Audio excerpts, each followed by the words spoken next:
sex education with our kids. Hi everyone, welcome back to my channel. My name is Uche. I'm a member based in Spain. I love discussing about faith, marriage, motherhood, and lifestyle. So today I'm discussing something I have passion for. For me, a lot of things denote success for me. So as a parent, I think one of the things that denote success for me as a parent is the evening of your life. How well you did the parenting, because trust me, parenting is not easy, but it's very, very rewarding if it's done very well. Recently, I came across a video on Facebook about I saw a boy breaking plates and all that, and a lot of people had different opinions on what could be the problem. Some people said it was as a result of the mother used to spank him, so because of that the boy is being abused. And on the other hand, some people said the mother spoiled the child because she was giving the child everything he asked for. So that day the boy asked and she didn't give the child, so that was why the boy was breaking plates. Anyways, as much as I know that we are all entitled to our opinion, I don't think it's right for us to be in a hurry to judge situations like that, especially when you were not there. Having said that, I want to say that a lot of things has changed, from the time we were kids to the time now that we are parents.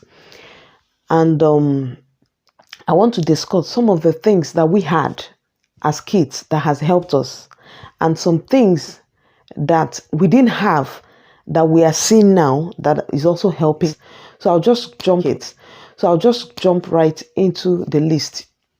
Obviously, I have my list. Some of the things I feel our parents did right, and some of the things they didn't do right. Some of the things we are doing now, I feel is right as parents. Okay, so I'll go right into it. One of these is this spanking of a thing. This spanking, people talk about it a lot now, and they say your child should be your friend, your child should be your friend. And I know people will disagree with me on this, but I do not think that spanking should be ruled out from parenting.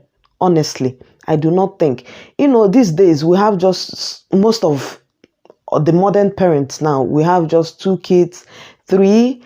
In those days, our parents had 6. So kids are different. You might have 2 kids and obviously they've not done anything, or you've not seen anything that warrants you to spank them. You cannot just beat a child, unnecessarily. Our parents then had more than 4 kids. And trust me, children are so different they are distinctive in a lot of things. There are children that really needs to be resetted. Their brain needs to be reset. Children are different. You cannot say because my first child, behaved well, and because of that, I'm not supposed to beat my children. Even you yourself, if you're sincere to yourself, there might be things that your parents, you were beaten for, and now that you are an adult, say the truth. You will be of opinion, that thing I did that time, it deserves to be, the flogging is really worth it. So I'm not saying that, even though our parents then, they believe that beating doesn't kill a child.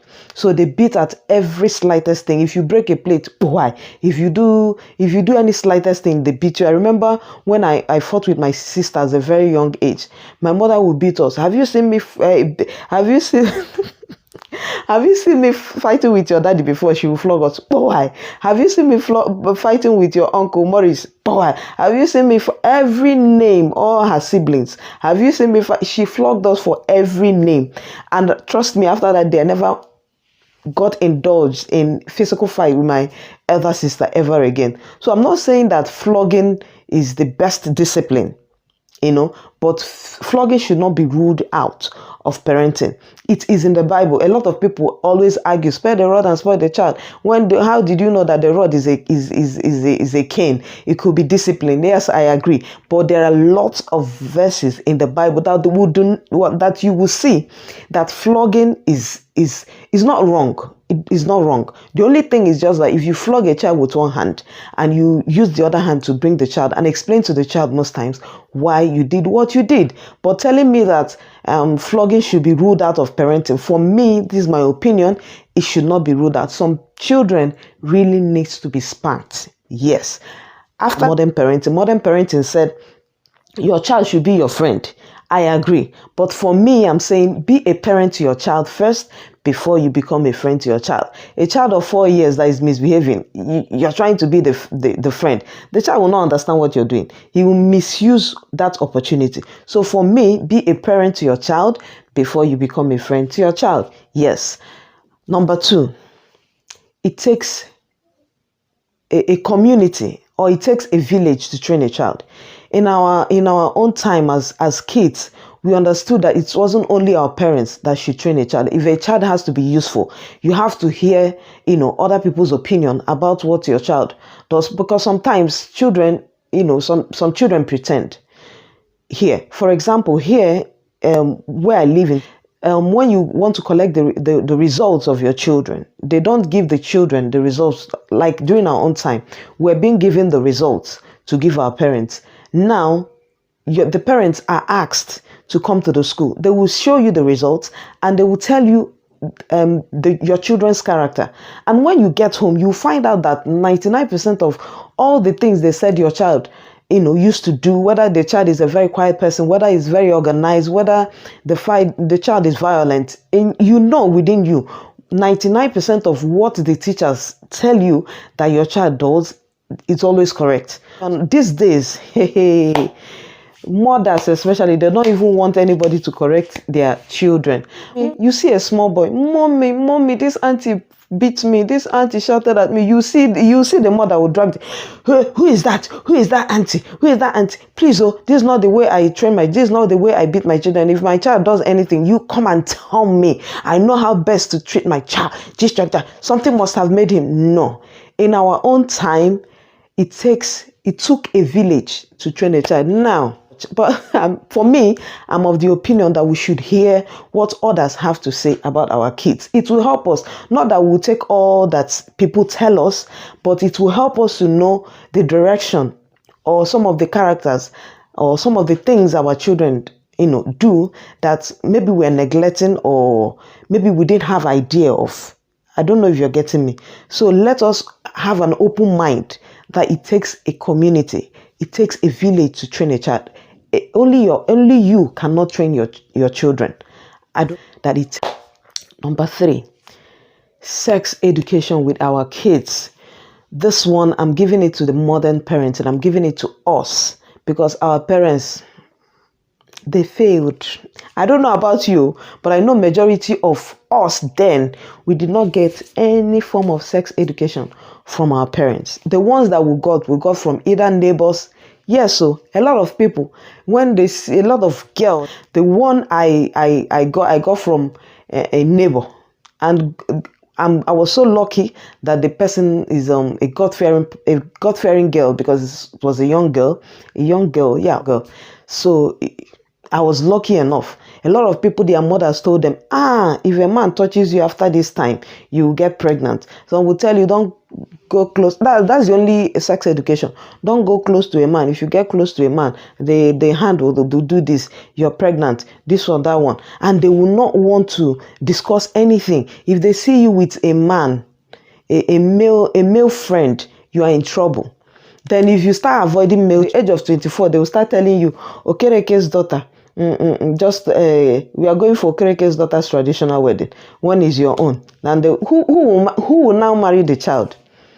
When you chase your child away from every male friend that comes around. So I think our parents, in that regard, I know maybe there are a few people that their parents maybe, I don't know, but a lot of people in our time, our parents did not try. So for me, I'm on the opinion, sex education. If we do not teach these children about all these things, the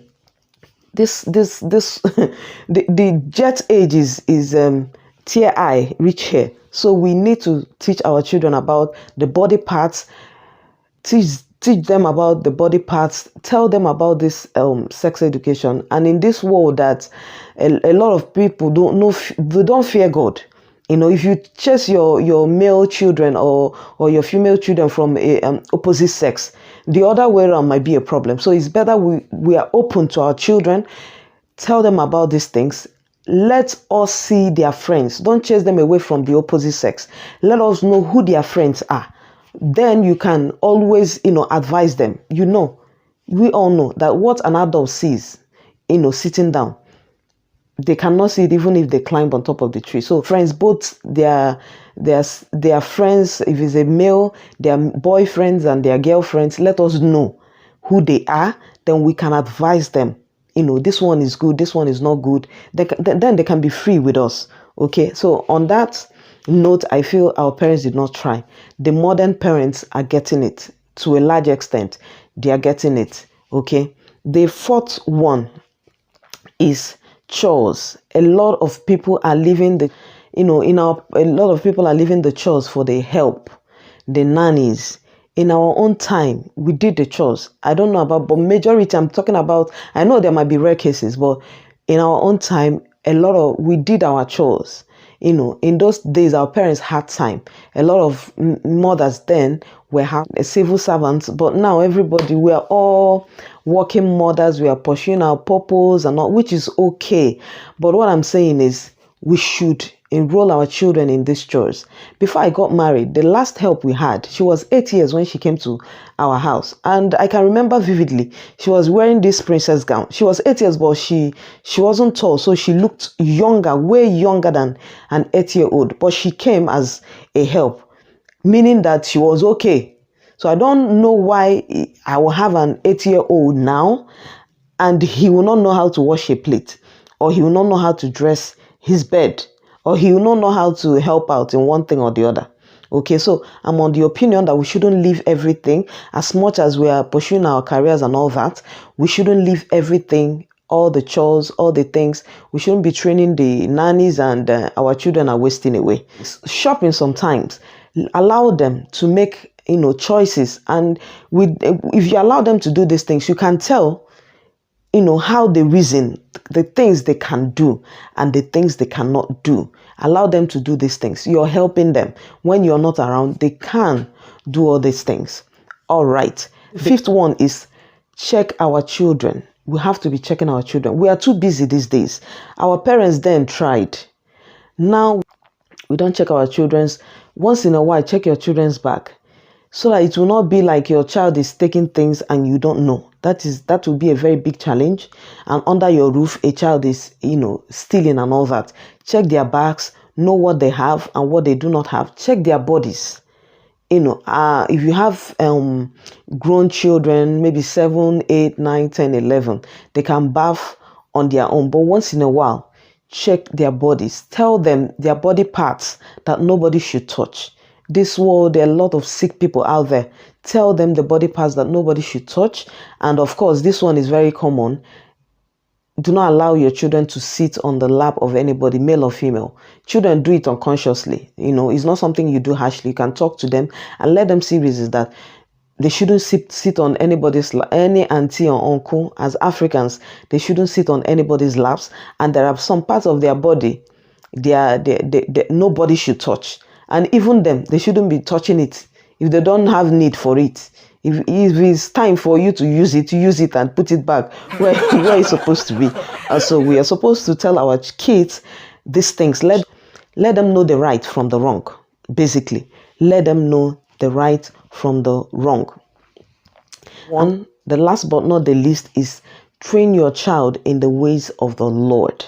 I am a Christian. I believe in the notion. Our parents then, they tried in bringing up, but I believe our parents then were busy pursuing God, and praying for us and doing the morning devotion with us, But I think the proper way to teach these children is for them to bring them up so that they'll have a personal relationship with God.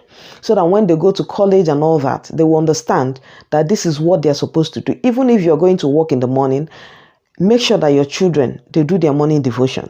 Let them know that this is what they're supposed to do. Not when you're around, we pray. When you're not around, they will not pray. Make sure that you carry them along. And that's why I was just wondering, in our days, they used to say pastors' children are the most spoiled. So I understand now that it's because they were busy, pursuing the things of God and forgetting that their first ministry is their family. Because if your children are misbehaving, and you have a child that is misbehaving, how are you going to counsel that person? So that's why I said parenting is hard work. While you're pursuing your career, do not forget that these kids they are our first ministry, and you cannot say you're successfully, a successful parent if at the evening of your life or they are still, not settled. And I want to say this before I conclude. When it comes to parenting, nobody is perfect. There is something you need to learn at some point, and you cannot stop learning. And you cannot stop praying for these children, even when they get married and they're settled. That is even when your prayer for them has to increase, because you cannot stop praying for them. You cannot stop teaching them. There are a lot of experiences they will have in their marriage, in their pursuit, that you need to advise them on. So these are the things and that I want to share with us. That boy that people were saying, some people have ruled him out. No, that boy might eventually become a useful boy that you hear. Do you remember Emeka, that boy that did this? He is now the CEO of. It depends. A child that is stubborn today might be useful. A child that is quiet today might eventually not end up well. It depends on how we handle this parenting.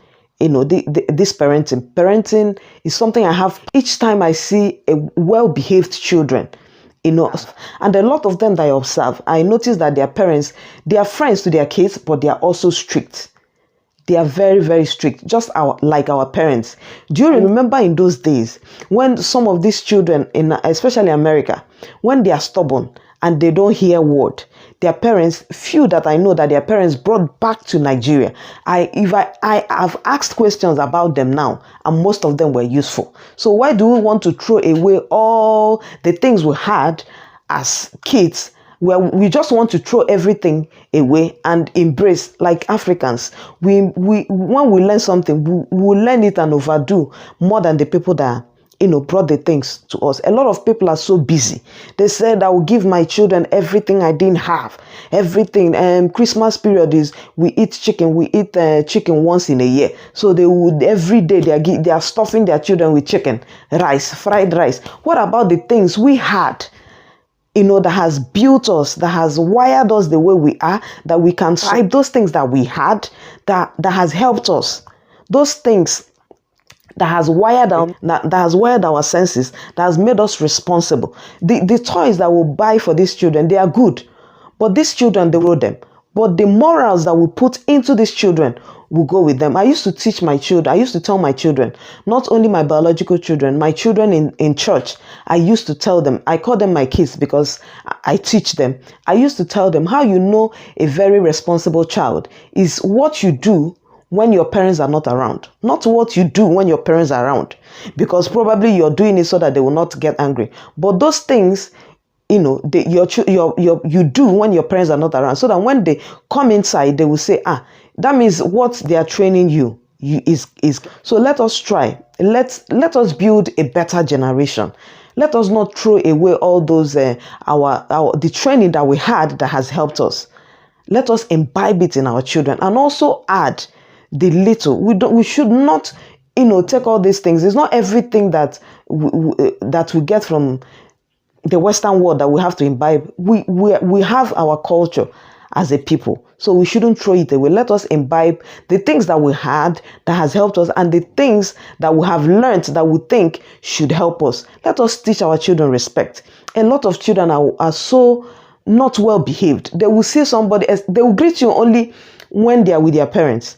I don't know about where you stay, but some places you see children of 15, 14 years, they will see an adult that they know, not that they don't know, they will pass. Except they are with their parents, they will greet when their parents, maybe if they are with their parents, they can greet you. But outside that, they will not greet you. But in our days, if you see somebody, sometimes it's somebody you don't know, but because you know it's a good thing to greet, you greet the person. You greet people, and you see parents will say, oh, if you tell them about Ogechi, they'll say, oh, Ogechi, that girl, very good girl. They don't know anything about that girl, but the way she greets, that's the only thing they know. So, and if that same girl wants to enter into trouble and that parent is there, the parent can save that child from that. So let us not throw away our old school, parenting that has helped us. Let us put all these things together and put in our children so that we'll see whether the next generation, obviously, should be better than us. Okay, that is what I want to talk to us about today. If you have anything that you think we should imbibe in our children that I did not say, always feel free. My comment section. I love you so much. Always feel free to drop it in the comment section, and I will see you very, very soon in my next one. Bye.